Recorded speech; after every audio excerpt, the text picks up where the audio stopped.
Saudara, sebuah pembunuhan sadis disertai mutilasi terjadi di kota Depok, Jawa Barat. Tak disangka, lagi-lagi pelaku merupakan rekan korban sendiri yang dikenal dari media sosial. Perkenalan yang berakhir dengan tragis. Motif pelaku menghabisi nyawa rekannya kini belum terungkap. Lalu apa yang membuat ia tega menghabisi nyawa rekannya hingga membabi buta? Selasa 4 Agustus lalu, Rizky warga Pancoran Mas Depok, Jawa Barat tak pernah menyangka niatnya untuk membakar sampah ternyata justru mengungkap sebuah fakta. Sebuah karung yang ia duga hanya berisi sampah ternyata menyimpan jenazah seorang pria di dalamnya. Jenazah ditemukan dalam kondisi tak utuh dan diduga sebagai korban pembunuhan. Tak ada yang menyangka karung yang telah tergeletak di pinggir jalan tersebut berisi jenazah seorang pria. Menurut warga, karung telah berada di tumpukan sampah selama 2 pekan. Namun saat api mulai membakar karung, warga dikagetkan dengan isi karung, sebuah tubuh yang telah kaku. Warga langsung melaporkan penemuan ini ke polisi dan jenazah dievakuasi ke Rumah Sakit Polri Kramat Jati.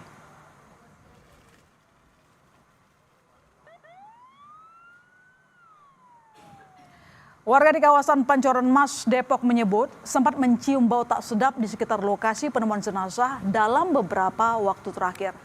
Namun tak ada kecurigaan. Warga mengira bau tersebut hanya bau tumpukan sampah yang ada di sekitar lokasi. Saya ingin membakar sampah. Pada saat saya membakar sampah tersebut, saya tidak curiga apapun karena mengira itu sampah. Pas saya mau geser, itu baru kelihatan potongan tubuh kecium. Setelah 2 hari ada di sini, itu udah kecium. Cuma masih mengira itu bangkai hewan biasa. Sempat lihat wajahnya enggak? Polisi yang tiba di lokasi langsung melakukan olah tempat kejadian perkara.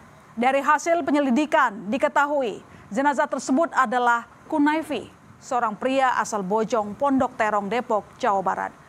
Kunaifi sempat dilaporkan hilang oleh sang istri sejak 25 Juli lalu. Sang istri melaporkannya ke Polres Metro Depok karena sang suami yang tak kunjung pulang. Korban ditemukan 2 minggu setelah dinyatakan hilang. Polisi telah memeriksa sejumlah saksi di lokasi. Kita melakukan rangkaian penyelidikan, yaitu olah TKP, dan juga pemeriksaan saksi-saksi yang menunjukkan pada saat mereka. Selanjutnya, korban kami evakuasi dan kirim ke Rumah Sakit Polri Kramat Jati.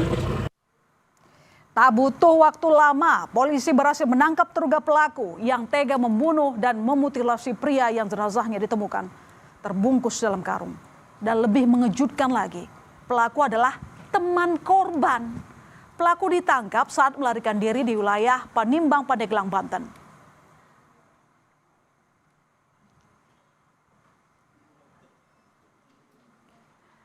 Saiful, teman sekaligus pembunuh korban, mengaku membunuh korban. Ia mengaku sebelum menghabisi nyawa korban, keduanya sempat terlibat cekcok. Hingga akhirnya Saiful emosi dan membunuh korban. Tak sampai di sana, ia juga tega memutilasi korban dan membuang jasadnya di beberapa lokasi.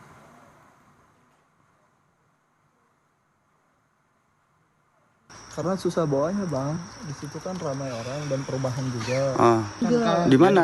Kontrakanku. Di kontrakanmu di mana? Kontrakanku di Cipayu. Di Cipayu. Gang Blimbing. Jalan Blimbing terus.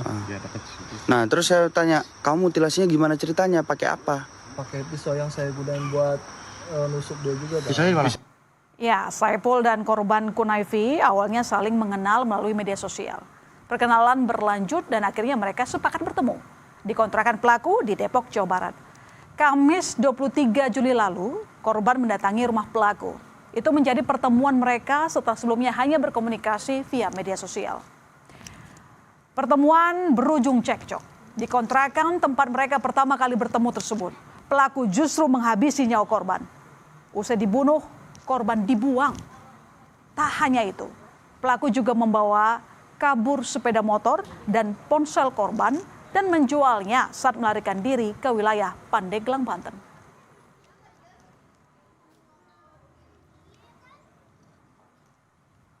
Sisi penangkapan dari pelaku kami amankan di Kampung Sinar Laut di daerah Panimbangan, Pandeglang. Untuk barang bukti yang sudah kami amankan itu salah satunya adalah handphone milik korban, kemudian uang hasil penjualan handphone dan motor milik korban. Ketua RT 03 tempat lokasi pembunuhan terjadi menyebut pelaku telah menempati kontrakan tersebut selama 6 hingga 7 bulan. Ia pertama kali bertemu pelaku saat melakukan pendataan warga dalam kegiatan Ramadan. Selama ini, Ketua RT mengira korban dan pelaku merupakan penghuni rumah kontrakan tersebut. Karena beberapa kali sempat melihat keduanya berada di rumah itu. Ia mengaku baru mengetahui bahwa korban bukan penghuni kontrakan setelah polisi menunjukkan foto korban saat olah tempat kejadian perkara. Karena yang saya tahu ternyata itu yang tinggal di situ berdasarkan keterangan tadi dari Resmo, si JJ ya namanya kalau nggak salah, sama si Ipul. Sedangkan yang setiap saya keliling ketemu sama si penghuni kontrakan, itu yang saya ketemu yang tinggi yang membunuh sama si korban. Saya tahunya tadi pas ditunjukkan fotonya sama Pak Albert dari Resmob, saya tanya, saya lihat fotonya, saya bilang, Pak itu di belakang korbannya. Iya betul, kata kenal.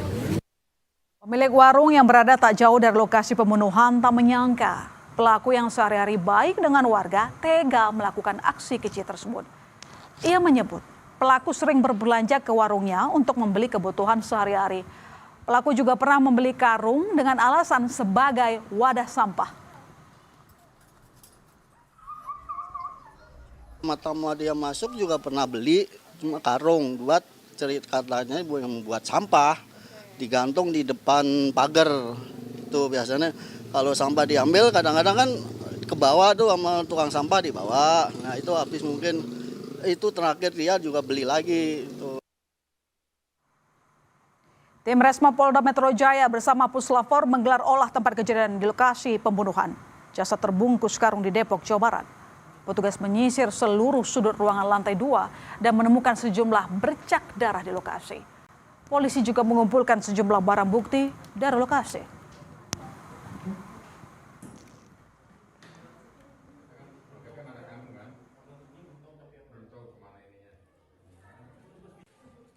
Kemungkinan eksekusi di sini tingkat pertamanya karena kita temukan banyak bercak darah. Gitu. Nanti kita akan uji dengan korban apakah itu cocok dengan darah korban. Polisi membawa pelaku pembunuhan disertai mutilasi di Depok ke lokasi pembuangan jasad korban. Tak hanya membunuh dan memutilasi korban, pelaku juga membuang jasad korban di 2 tempat berbeda. Polisi juga mengerahkan anjing pelacak dari K9 Polri untuk menyusuri Kali Licin Pitara di mana pelaku membuang jasad korban. Pelaku mengaku memutilasi korban karena kesulitan membuang jasad korban usai dibunuh. Ia juga menghindari kecurigaan warga karena lokasi rumah yang padat.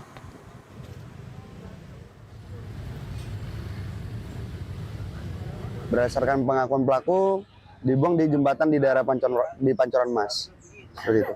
Kami berkoordinasi dengan operator dari K9 untuk menelusuri untuk potongan tubuh tersebut.